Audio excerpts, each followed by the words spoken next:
Good morning আপোনালোক সকলোকে মোৰ নতুন ভিডিঅ'লৈ স্বাগতম জনালোঁ। আপোনালোকে ভাবি চাগেচোন বহুত দিনৰ মূৰত কিনো ভিডিঅ' বনায়।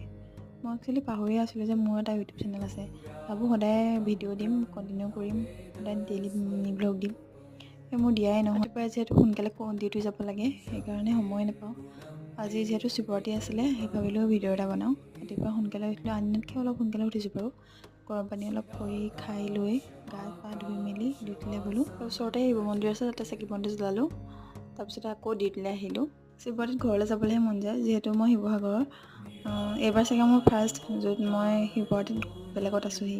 ডিউটি চিউটি কৰি মেলি আজি ঘৰলৈ সোনকালে আহিলোঁ ৰুমলৈ।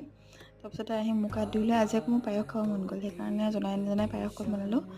ওচৰৰ ভাইটি এটা আছিলে, তাকে মাতি আনি পায়সকণ খালোঁ। মাহঁতে আকৌ কয় পায়স বুলি অকলে খাব নাপায়, সেইকাৰণে তাকে লৈ চাহৰ লগত পায়সকণ খালোঁ।